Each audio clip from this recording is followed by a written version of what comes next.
Hi, everyone, and welcome to Let's Talk About Mental Health, a webinar we're hosting as part of Mental Health Month.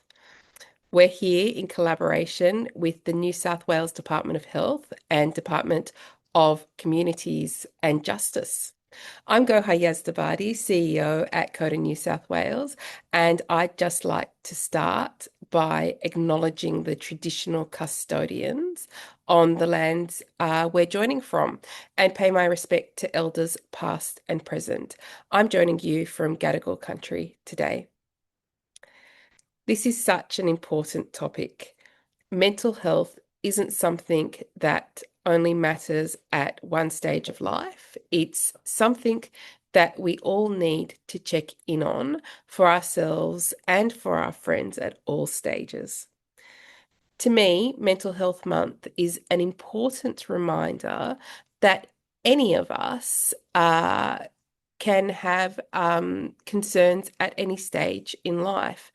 And something that we all need to remember is that it's important to check in on ourselves and on our friends at all of these different stages. So it's important for us to remember that we can reach out for help, and checking in on friends is where we can really make a big difference. So today we'll be talking about what good mental health looks like as we age, how to recognize when things aren't quite right, and where to go to find support. To help us explore these topics, we're joined by Professor Henry Brodati from the Centre for Healthy Brain Ageing from New South Wales, who will share insights on maintaining good mental health. We'll then move on to a presentation from Dr. Tara Hunt, Deputy Chief Research Officer at Lifeline Australia, who'll discuss mental health wellbeing challenges and how they can affect older people and practical ways you can help support yourself and others. And Frank Cohen, a lived experience peer support worker, who'll share his own personal story and reflections. Hopefully, we'll have some time at the end for some questions and answers. So please feel free to use the chat function to let us know what you're thinking and any questions that you may have. And we'll get to those questions at the end once everyone's had their presentations. So thanks everyone for joining us. And let's kick off the webinar by welcoming Professor Henry Brodati. Thanks for joining us, Henry, and we're looking forward to learning. Thanks very much, Gerhard. It's a real pleasure to be here and to talk about depression and anxiety. And I'll do it from a clinical lens rather than an academic one. I guess the first point to note is depression and anxiety are not normal aging. They're not normal at all. In fact, the opposite. About 1 in 4 people, older people, will have significant depression or anxiety or both. But people aged 75 and over have less anxiety and depression than people, say, 55 to 74. In fact, depression may be less common as we get older, except for certain groups, which I'll talk about. Now, all of us become anxious or depressed. We've all had feelings of anxiety or depression.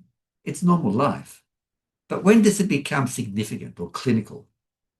Usually because it's become severe, or it's persisting for a long time, or it's having negative effects on the person or those around him or her.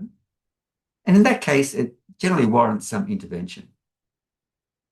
But in general, there's no increase in rates of anxiety and depression in later life. Now, the causes and treatments may differ, and there are subgroups. Any neurological disease has a higher rate of depression and anxiety. People living in pain, understandably. People living in residential care have high rates of depression.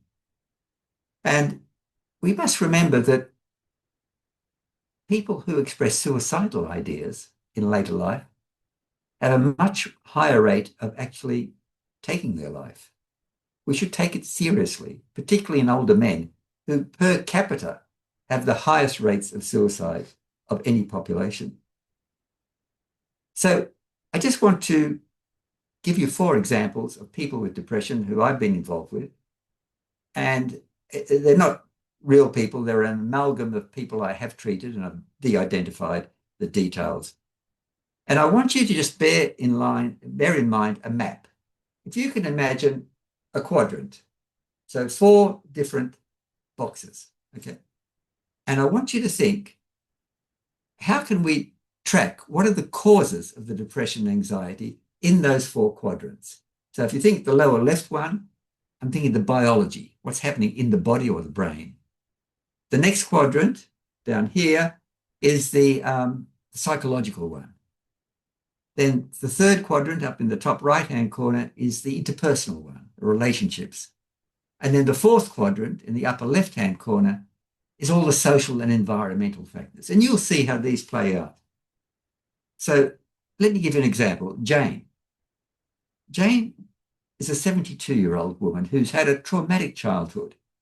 Her father was alcoholic. There was domestic violence. She was abused. Her mother was abused. She was brought up by a single mother. And life was tough for her. Anyway, she came through it. She married. She had children. Unfortunately, her marriage broke down too. It's a pattern that sometimes happens. And now her daughter is in a similar situation, and her marriage is now in great difficulty. Now, Jane loves looking after her grandchildren. That's her life. And she's very attached to them. But lately, as the marital difficulties in her daughter's relationship are getting worse, she's not sleeping. She's having pain in her abdomen, and she's gone to many doctors, had lots of tests, nothing turns up, and no one seems to be talking to her about her real worries. So if you think about those 4 factors, it's really the psychological that's the most. She's feeling she's going to lose her granddaughter in particular, but also she's worried about her daughter, and it's interpersonal, the relationships that are happening. So the treatment's not drugs for her. Maybe she needs some help with sleeping, but that would be short term. The intervention is really helping her cope, helping her think through all the options, and helping her in those relationships. Second example, Raja. Raja was a 90-year-old man. He'd also had a tough life. He'd experienced war, refugee status, migration. He'd lost a child. But somehow Raja was always happy. He always coped.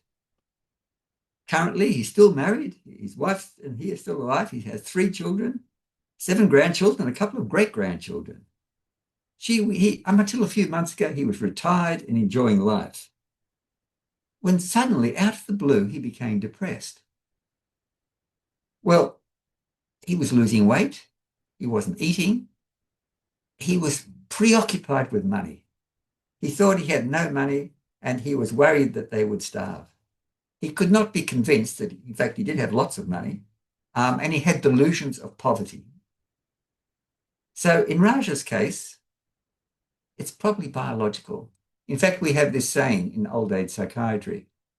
If someone has a new onset of a psychiatric illness in later life, is there an underlying physical disorder that may be precipitating that? And in fact, there was. And we found that he had an underlying cancer, which had caused non-metastatic manifestation of depression. It was cancer of the head of the pancreas, and it hadn't gone to his brain, but the cancer can do things, secrete different hormones and chemicals, which can cause the depression. There was not a real problem psychologically or in his marriage or in social environmental. So the treatment there is to treat the cancer, of course, but also he needed medication, antipsychotics and antidepressants for his delusional depression. And once both were treated, he got better before eventually succumbing to his cancer. The third example is Fatima. Fatima was 80. She migrated to Australia after her husband died. And she came because her daughter and her son had moved here. And she wanted to have some family. Of course, she had other family back in her homeland and friends there. And she came and lived in a granny flat in her son's place.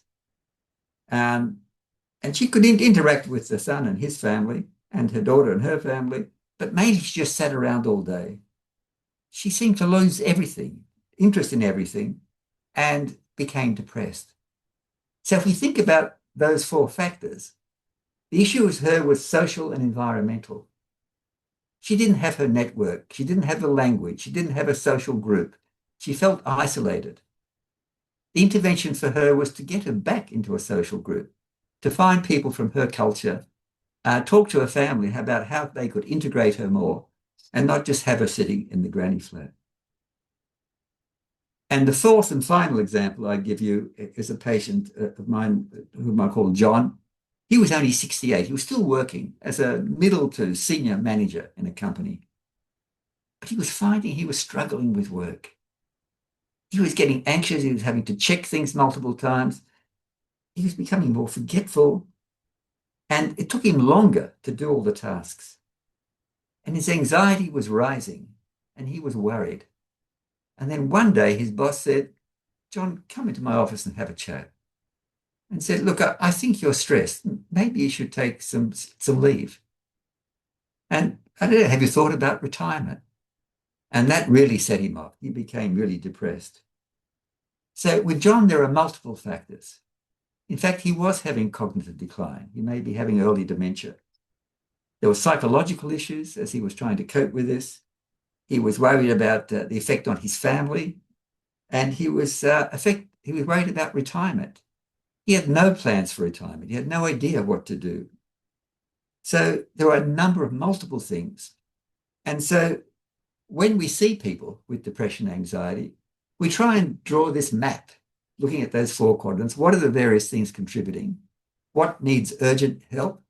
And what can be put off? And we need a multimodal approach. But we know, for example, older people tend to get drugs. Older people don't get as much talking treatment. We know this from looking at the Medicare data. So what we can offer people, it's pretty simple. There are the biological treatments like drugs. And in Raja's case, ECT, electroconvulsive therapy, which is extremely effective for delusional psychotic depression. And he recovered actually quite well after 6 treatments. It has a terrible press, but it's certainly not for everybody. And it's not certainly not the first line for anybody. And then there are the talking treatments. So these are seeing a psychologist, sometimes a psychiatrist or a social worker. It could be family therapy. So maybe Jane and her daughter could be seen together and talking about it. Sometimes it's available as groups. And there are an increasing number of online interventions. And of course, there's Lifeline, which we're going to hear about from Tara later. So the program we're most familiar with is This Way Up from St. Vincent's Hospital, which is 6 lessons online based on cognitive behaviour therapy. And the third element is environmental. Things we can do to affect their environment, their socialisation, volunteering, physical exercise, a lot of lifestyle things we can do for depression and anxiety. So let me leave you with this. Depression and anxiety are common at all ages. They're no more common in late life than they are in earlier life. In some cases, they're less common. Usually the causes are quite complex, and no case is the same as any other. And we need to think about how we can support it, and there's quite a lot out there. And if you want to find a psychologist, your GP can refer you for a mental health plan where you get 10 subsidised sessions. They're not free, in 12 months. So I'll leave it there, and happy to take questions in the Q&A. Thank you so much, Henry. Really appreciate you taking us through those important insights from your practical experience as well. So now we have Dr. Hunt join us. Thank you so much, Tara, for joining us. Tara is going to take us through a presentation that's just going to take us through what might be going on when things aren't quite right and how you can support yourselves and others through this time. Thanks, Tara. I'll hand it over. Thank you, Goha. So I'm actually quite a visual person. So I really loved Professor Bradati taking us through some case studies to illuminate the complex intersections between the biological, the psychological, and social, and how that impacts our mental health. But what I'm talking about today is the balance beam of mental health and well-being from a bit more of a non-clinical perspective. So I will just make sure I'm sharing my slides. Before I begin, I'd like to acknowledge the traditional Aboriginal and Torres Strait Islander custodians on which our national office in Sydney is based, the Gadigal people of the Eora Nation. I'm actually joining from Awabakal country up in beautiful Newcastle. I'd also like to acknowledge the really wonderful conceptions of social and emotional well-being that we can learn so much from, that Aboriginal and Torres Strait Islanders hold, that look at mental health from a collective sense of self as defined by connections to body, mind, emotion, family, community, culture, country, and spirituality. And I think that we have a lot that we can learn from this in our understanding of mental health and well-being. I'd also like to recognise and pay deep respect to people who have a personal experience of crisis and suicide. They're the reason that our organisation, Lifeline, and our services exist. We recognise the value that their experience and expertise brings to our work, to make sure that nobody faces their toughest moments alone. Now, I'd like to talk about mental health from a bit more of a continuum perspective. So what is it when we talk about mental health? Simply put, it's a state of well-being. It means that we're able to realise our abilities to handle life stresses, to be creative, and to contribute to our communities. Importantly, it's not just about not being ill. It's about our vitality. It shapes how we think, feel, and act every day.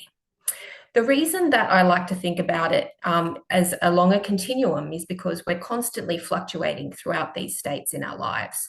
Whether we feel well at one end of the spectrum, where we experience positive mental health, to unwell, where we might be experiencing some considerable challenges to our mental health and well-being, including the experience of mental illness, such as Professor Brodati was talking about just earlier. And we might require some additional support to manage and recover. Now, there are a lot of things that influence where we fall on this continuum. So some things are really consistent across our lifespan. So those things include financial difficulties, social isolation and loneliness, relationship breakdowns. All have a significant impact on our mental health and well-being, no matter what age we are. But as Professor Brodati was saying, there are some unique elements of the aging process which brings its own challenges and feelings of vulnerability. So big ones like life transitions are huge. Retirement, losing loved ones, changing location, whether that's through our choice or necessity, and stopping driving can really destabilize a sense of identity, connection, and place. Biological changes associated with aging and disability, and as well as chronic illness, can reduce a sense of independence and autonomy. And that's not to mention ageism, which can erode our self-esteem, our sense of place in the community, as well as creating barriers in seeking and experiencing the support that we need. But I think it's really important to mention as well that through aging, we actually can draw on a really range of protective factors as well. There's that mighty power of perspective that's drawn from life experience, and a lifetime of self-knowledge through which we can leverage a range of protective factors, such as connections and caring roles in our families and communities, volunteering, social connection, and developing our sense of purpose in life. So out of recognition of the impacts of ageing on mental health and wellbeing, we've actually collaborated with the Aging Futures Institute out of UNSW on a trial of a training module to improve crisis supporters' knowledge about late life suicide, as well as some thought leadership pieces highlighting the high rates of suicide experienced by men aged over 85. But when we're thinking about those protective and risk factors, it can feel a little bit like an academic exercise when we're thinking about them in relationship to ourselves. So one way that I would encourage you to think about it is to imagine that you are an Olympic gymnast. And this is out of recognition that we're all experts in our own lives. So at baseline, everybody is able to balance the ups and downs of life, much like a gymnast balancing on a tightrope. However, if this is thrown off balance by some destabilizing factor, so mental health challenges, one of those big transitions like stopping driving or retirement, financial challenges, the gymnast will start to wobble. And as a result, they'll try and restabilize themselves to regain their balance using their arms and legs to counterbalance, or one of those long poles. I'm imagining a circus tightrope walker as well. So those represent a range of positive self-talk, reaching out, exercise, those protective factors. But if those strategies aren't available to us, or if they fail, they don't work quite enough, you might become destabilized and risk shifting into an acute state of crisis, which is falling off that tightrope of life. So no gymnast will become destabilized, will counterbalance, or even fall in exactly the same way. So the same is also true of crisis and our mental health and well-being itself. So going back to that mental health and well-being continuum, how might it feel if you're struggling to cope? Now, there's a couple of slides, little boxes here that before going through them, I want to acknowledge that wellness looks different for everybody. Some of these things might feel familiar to you in a state of wellness or unwell, and some might not. The important thing is that we develop over our lifetime the ability to be reflective of what we're experiencing and whether that is changing over time. So if anything from this slide, the takeaway is, if you're noticing any changes in your mood, behavior, or engagement with others that seem uncharacteristic of you, that might be a time to think about mobilizing some of those supports, whether they're internal coping strategies we've developed or talking to those around you. So in the well state of that continuum, we're feeling positive mental health and well-being, however that looks like for you, experiencing some normal fluctuations in mood, but generally day to day, we're going really well. Well, that's keep doing what you're doing. Identify and nurture those support systems, cultivate a lifestyle that feels good for you and your body. As we move up that continuum, if we're starting to feel some challenges, including feelings of nervousness, anxiety, irritability, some trouble sleeping, our energy is low, decreased social activity, that's a time to think about how we can manage these, to recognize and set limits, and to engage in some adaptive coping strategies which actively target the stresses we're experiencing rather than avoiding them. So that might be through emotional regulation strategies like mindfulness, meditation, behavioral strategies like physical activity, and participating in activities that you find creative, and developing and learning new skills to manage the stresses we're experiencing. And as we move up again, if you're feeling like you're experiencing some mental health challenges and you're not managing them as well as you would like to, that's a time when to think about talking to somebody you trust. Identify and understand those signs of distress and to say them out loud, because talking can make them feel less overwhelming. It can help you also feel connected and supported by others. And if you're not sure where to start or who to turn to, this is a call out to Lifeline, and that you can always call Lifeline to talk to a crisis supporter. We also have some resources online in our Lifeline self-support toolkit. And finally, if you're feeling like you're experiencing some really significant mental ill health challenges, with feeling excessive anxiety, easily angered, and unable to fall and stay asleep, physical exhaustion, withdrawal from activities that used to feel purposeful, isolation, actively avoiding social events. This is a time of, and I should have mentioned earlier, all of these strategies are useful at any point, but this is particularly a time where it might be important to identify that and reach out to a trusted friend, but also or support, as well as talk to your GP or mental health care provider. There's also some really amazing peer support groups that I'm so sure we'll hear about Frank about, as well as calling a support helpline. And rounding it out, just to say, what happens if you're worried about someone else? It's not necessarily easy to seek help for yourself, but also it's equally challenging to see a friend or loved one that you can see is not having an easy time. But if you notice a change in behaviour or a change that indicates that might be challenging, it might be something as simple as saying, you haven't seen yourself lately, and I'm wondering how you're going. What matters most is your willingness to show up and to listen. So reaching out isn't necessarily about having the answers or being able to fix the problems. It's about letting them know that you care and reminding them that support is available. So at the Lifeline website, our self-support toolkit has a range of resources about how to talk to others about their mental health. Here are a couple of little screenshots from some of that content. So I'm sure Gohar will be able to send some of these resources out to you after this session.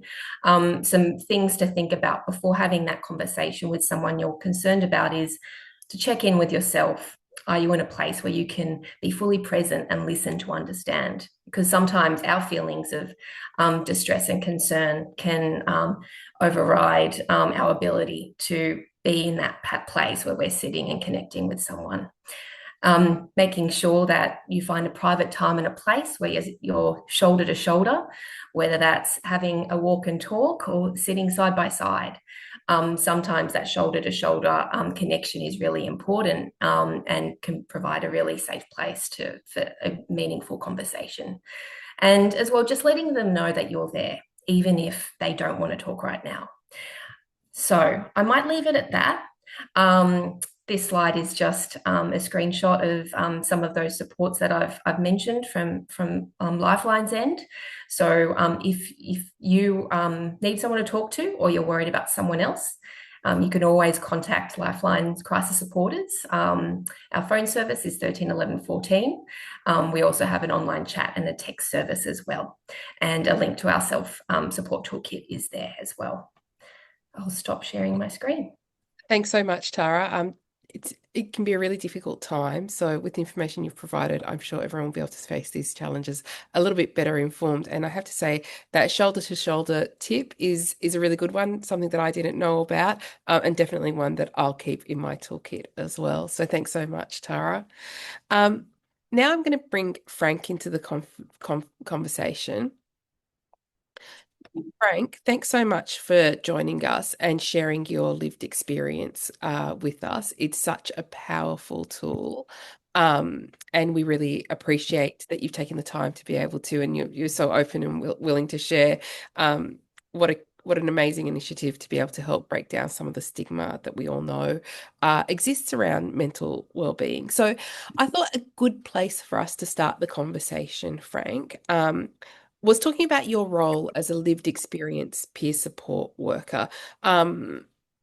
It's such a vital part of mental health, and I think there's probably some people online at the moment who don't quite know about the role or what it is. So would you be able to tell us a bit about your role and what a day looks like for you?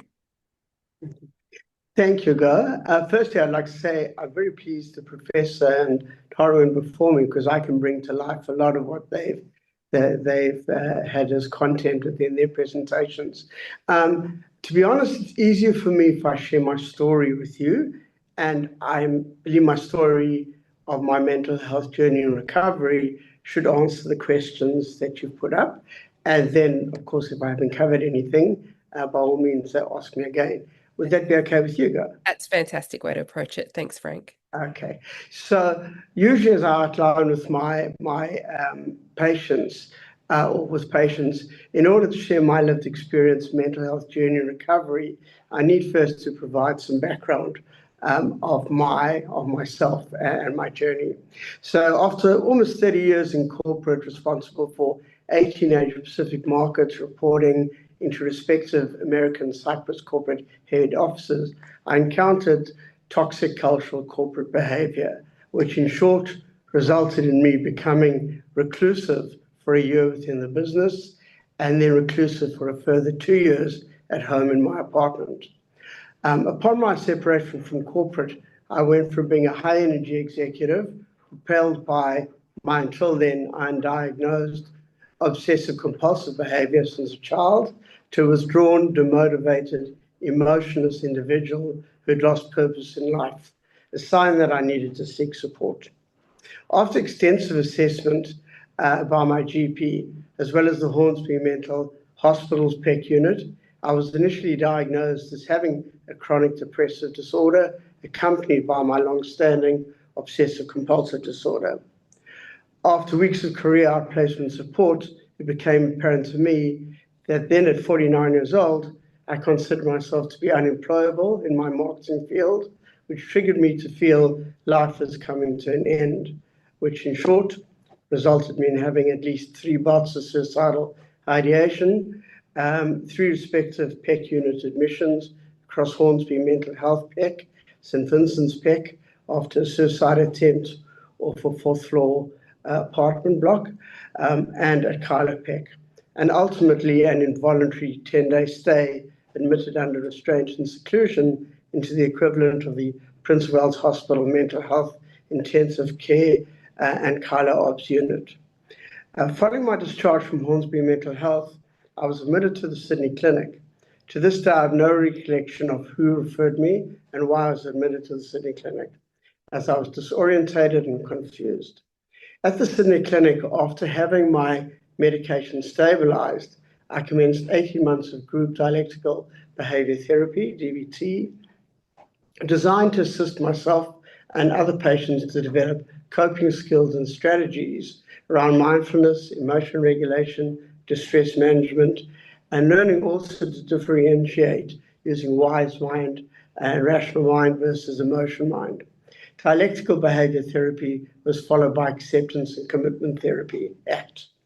During the 18-month period of the group therapy, I found non-judgmental, stigma-free therapy groups be mutually therapeutic. And after 3 years of reclusiveness, again found connection, the first step to my recovery. With other group therapy participants across all age groups whom appeared to benefit from my lived experience contribution and I theirs, which ultimately led to the second step to my recovery, purpose, which included completing a certificate in mental health peer support and commencing a twice weekly mental health peer support role at the Sydney Clinic, facilitating peer support groups and one-on-ones. In order to fulfill my other days when not undertaking mental health peer support work, I signed up for rideshare driving, in other words, Didi or Uber, which further enhanced my connection objective, whilst also, as it turned out, providing a service to riders, particularly during COVID-19, where I transported people who were battling with loneliness and isolation. Hence, both my continued mental health support work across Southeast LHD and the Sydney Clinic and rideshare driving, I continue to enable me to maintain good mental health, as collectively they provide me with connection and purpose, enabling me for hope and recovery, all of which required 17 years of resilience. So in conclusion, my little story, in sharing my own mental health journey and recovery story, I share with consumers, patients, the importance of our connection, resilience, and purpose have provided me with hope and formed the base of my recovery. So recovery, it's work, it's a process, it's worth it, and it's possible. So to answer your question, Goa, at the hospital here, I meet with consumers, inpatient consumers or inpatients, and I work with them in sharing my own mental health journey, creating a level of comfort by them to share their mental health journey with me, and then help them explore options for connection, resilience, hope, purpose, and recovery. We also have here what they call peer stock, which enables patients, once they discharge, to receive a 7-day checkup from the service, as well as allowing me as a peer support person to visit them in their homes on 6 occasions to start, and go out with them and meet with them, and again, form that relationship and assist them in achieving connection, resilience, purpose, hope, and recovery. At the age level, we're talking about loneliness and isolation is a big issue, and is a big concern, and is a huge opportunity, I think, going forward for Australia, Australian society, and by myself being able to go and do peer support at people's homes, enables me to provide them with some connection and help them develop some purpose and hopefully recovery. So the tail end, I hope, assists in outlining the answer to your question. No, that's fantastic. What a wealth of knowledge and experience that you've got to share with us, Frank. So thanks so much for that. So drawing from that experience you have personally, but also the experiences you see of so many people every day, what advice would you give to someone who's thinking about making the first step to get help? They may notice some differences in themselves. They feel they're not feeling quite right. What advice would you give around getting that first step to help? To me, it depends. It's a person-to-person overview, I think. Lifeline or Beyond Blue or organisations like that to make that connection and to get some direction. But also in talking to a lived experience person like myself, I can give a different perspective in terms of my own journey and how they can consider not only medication, but also therapy like DBT or ACT to help them develop coping skills and emotion regulation, stress management, and mindfulness. So it's really on a person to person. Some people are suited for medication only. Some people don't want to go any further than medication. Some people don't even want to go to work. They're just happy doing what they do and kind of coexisting, but they're actually happy with that. But other people need some assistance in finding connection, resilience, purpose, hope, and recovery through different channels, be it Lifeline or be it through their GP and referrals to the likes of private Sydney Clinic or, of course, the public health system, SES HD, to help them find some meaning and direction and purpose going forward. Frank, I've actually just got a really pertinent question pop up from somebody online. They're saying, thank you, Frank, for sharing your moving story. How do you prevent re-traumatizing yourself when sharing your stories? What strategies is it that you use in these sorts of circumstances? It's a good question. And what I've done is actually taken 18 years and really taken it and consolidated it, because there's actually much more to the story than I've told you. And I must also tell you I've been traumatized twice, so I relapsed in the process. But to answer your question, okay. So I've developed an objective approach to my approach of lived experience. So I distance myself and try not to get emotionally involved. And by doing that, I don't trigger myself back into where I might have been. I rather, it comes with practice. And it's really about being objective. It's about being distant. It's about listening, and it is about keeping an open mind and an open perspective, but not getting emotionally involved. And it sounds easier than it is. Some patients and consumers would like to draw you in, and depending on the mental health underlying mental health illness you have. Some of them, for example, borderline personality disorder, there's many elements to that, and patients with and consumers with that can try and draw you in to it. So being objective is my strategy, is my approach. They sound like fantastic strategies. Thanks so much for sharing that, Frank.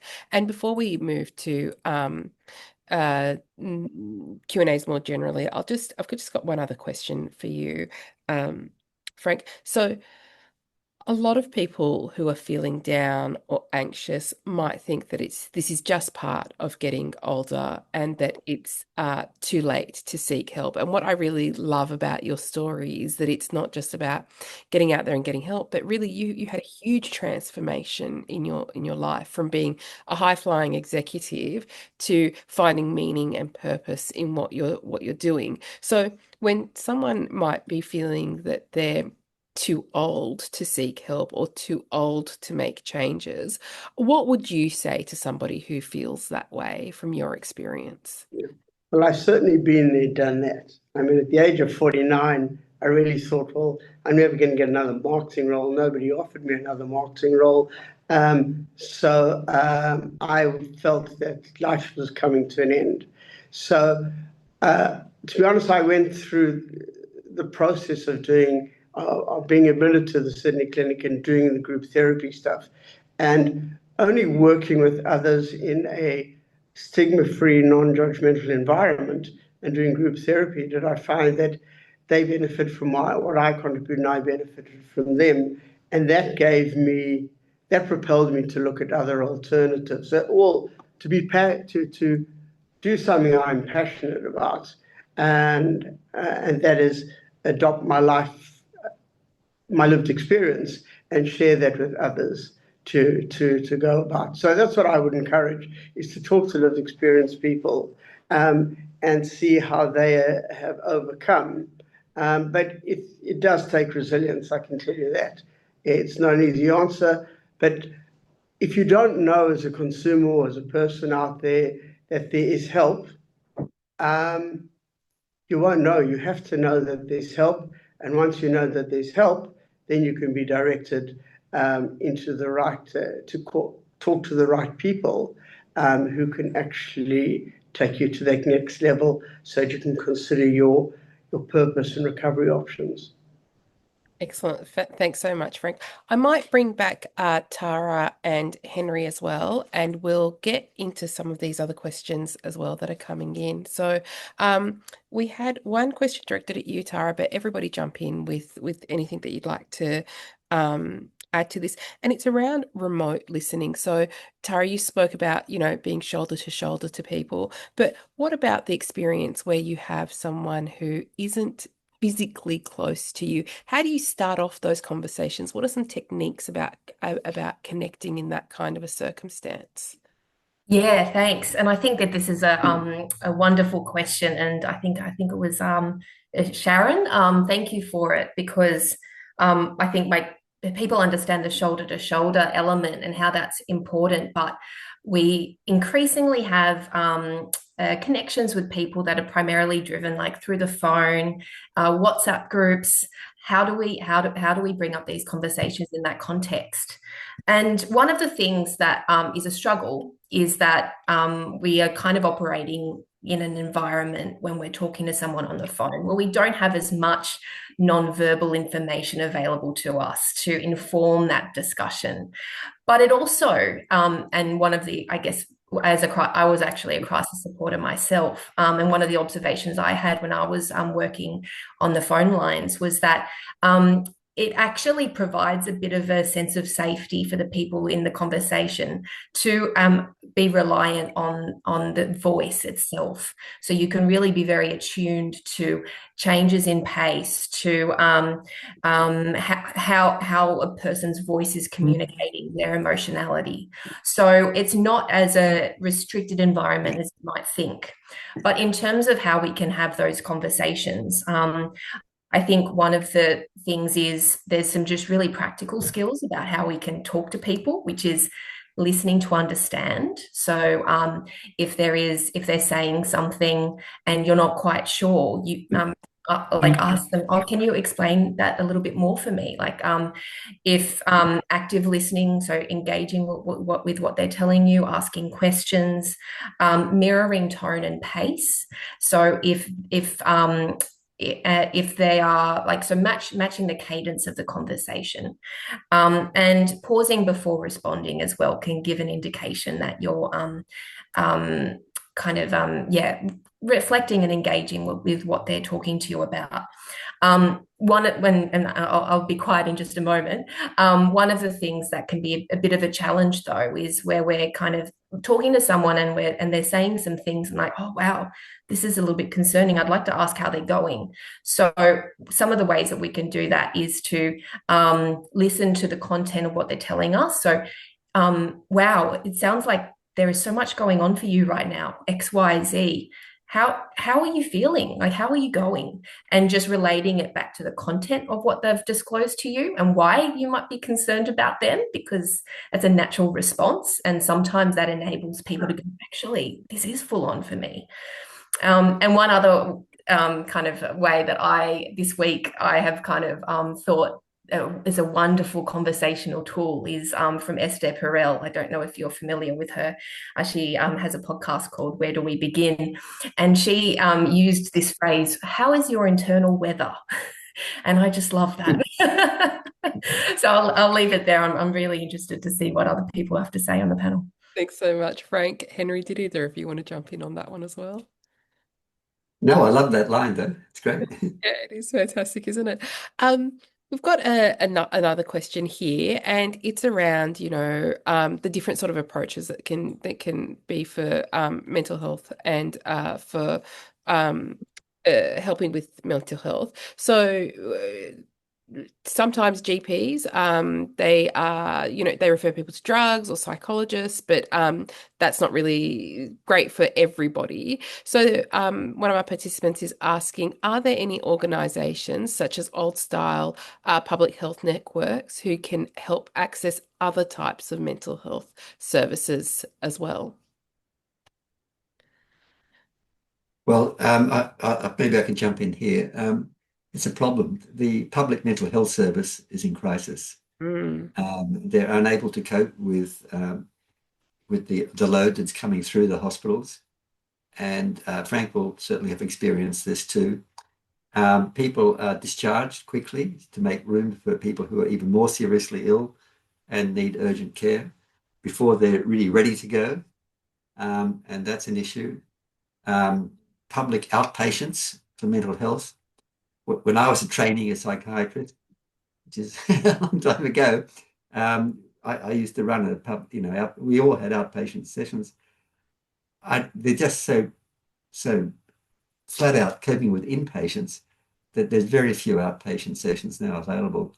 So the public health, and the psychiatrists went on strike earlier this year, and they did get a rise in pay and also better conditions.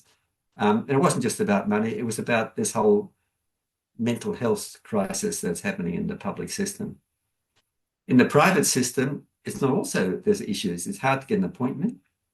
Some private psychiatrists, I'm just eye-watering amounts for, they charge for, which I think is, difficult or maybe unreasonable, but it's not just psychiatry, but other specialties too. And so that's not within the capacity of most people to pay. And psychologists, even though it's subsidized, it can still cost $100 a visit. And that for people on pension, for example, is not sustainable either. So there's a real issue with services. That's why, having peer support, that's available. Lifeline's available.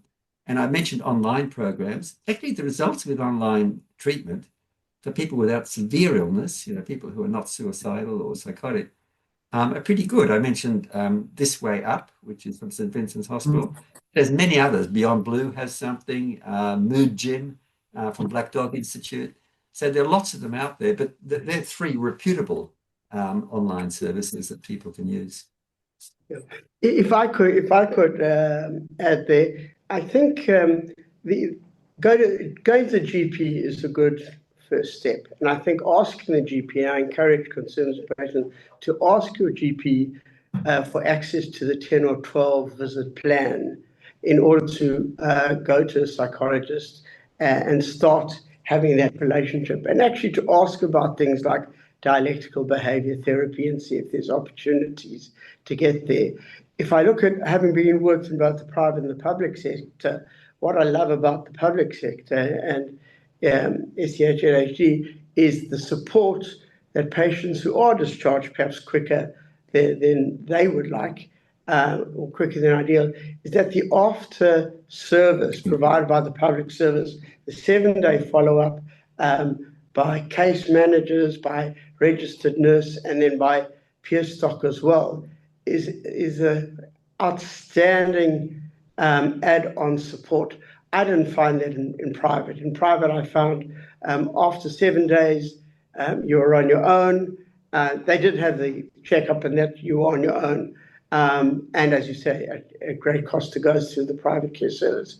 But really, use your GP, go through the public health system, and get the benefits of aftercare service on discharge. And then if you feel that you're a person who could benefit from therapy around coping skills, mindfulness,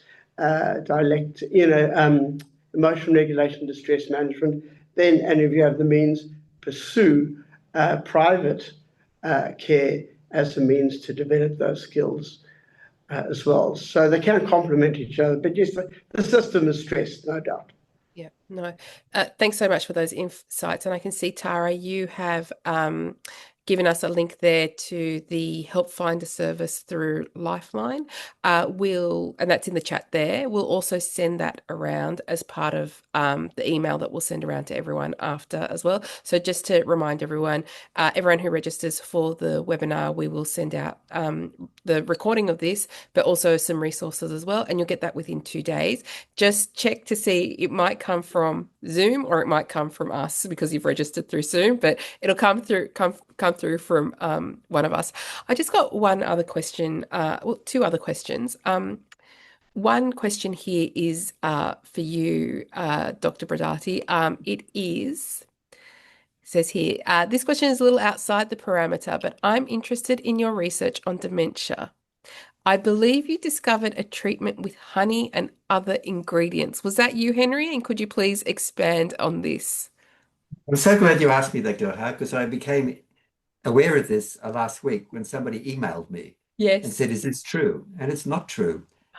You've been scammed. They've taken my image. I was on Current Affair a couple of weeks ago, and they've used AI to generate advertisements. I contacted IT at our university, UNSW, and I've contacted the legal team, and I've suggested we can put on our Centre for Healthy Brain Aging, or CHEBA website, a disclaimer that, you see these reports. And so friends have been contacting me that they got something on Facebook. Norman Swan, you may know, he's a health reporter for many years on ABC. He has been quoted as supporting various products, and he says he never supports any products, neither do I. The only time I talk about medications or drugs is in commenting on some new drug treatments for Alzheimer's disease. And in that case, because I'm an advisor on many of these drug companies, I always declare my conflicts of interest. So don't believe the honey and the herbal supplement. And I wish I could tell everybody in the world about that, but I'd love to know where you saw it so I can maybe find it and see if I can do a rescind and desist letter from a lawyer or something. Yeah. So for the person who asked that question, if you can give us an insight into where you've gotten that from, feel free to email us at info@cotanewsouthwales.com. We'd love to hear that, and we'll pass that on to Henry. There's a comment here about men's walk and talk groups in Western Sydney having great success, and also a women's walk and talk group as well. I just wanted to, as a last question, and Henry, you mentioned the issues sort of with older men and the impact of suicide. Is there a difference in the sort of way that we approach that mental health conversations are approached, be it with men or with women? And there is this sort of stereotype that older men are sometimes less willing to reach out for mental health support. How do we approach that? Is there something particular that we can do or we should be doing? Yeah, it depends on the person. It may be that some men would prefer to talk to an older man and find it easier to do. I fall into that category, and so that's okay. But you're quite right. It's not just a stereotype. Women are much better at talking about their emotions than men, as a rule. Of course, there are exceptions both ways. But to recognise it's serious and tell them that it's serious, but you really have to offer hope. As they say, rather than, light a candle rather than talk about the darkness. Yeah. And That's so, a great way of thinking about it, Henry. Yeah, Sports Commission, because another group are elite athletes who, when they lose their spot in the limelight, often go to alcohol, drugs, and depression. And when people lose their role, particularly retirement, I think you mentioned that, Tara, as well. And one of my examples was John. It can be a real turning point for men, and their whole social life can have been their work. And so finding some solutions. There are solutions. That's the thing I think all of us have been talking about, whether it's peer support, Lifeline, psychologists, there's a lot out there, but it's directing them in that way. So it came back to me. In both the private and the public sector, I've seen over recent years, with the increased awareness around men and the need for men to share and come forth and seek assistance, the number of men in both public and private has increased considerably.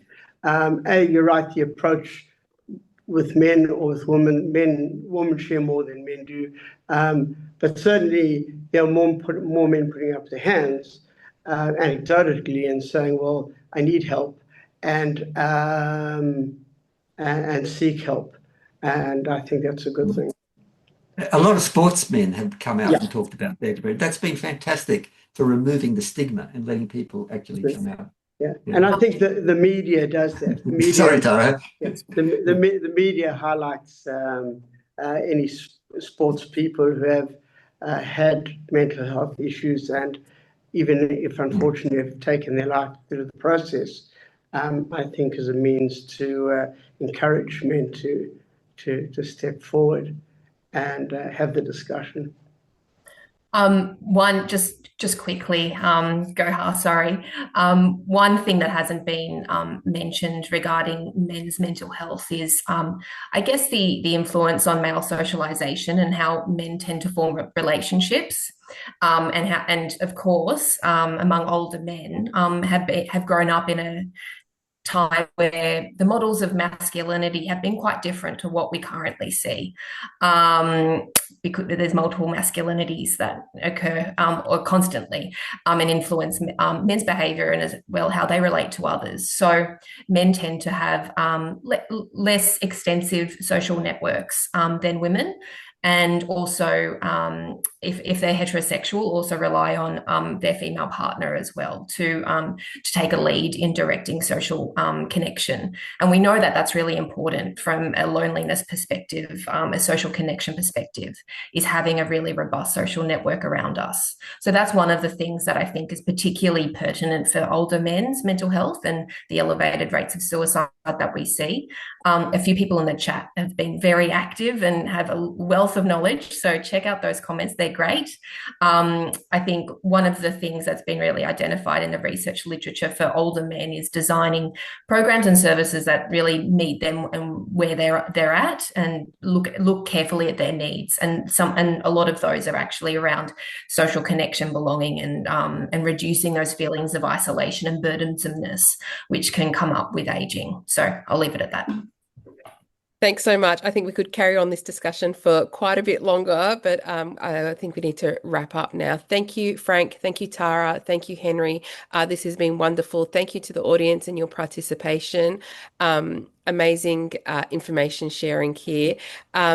Just as a reminder to everyone, when you go off the webinar today, you'll get a survey. If you could fill out that survey, we'd be really grateful for that information and feedback from you. Thank you again to our panelists, and thank you again for everyone who's come on today and listened to us. I hope it's been useful, and I hope you've all been able to take something away from it. Thanks, everyone. Bye for now.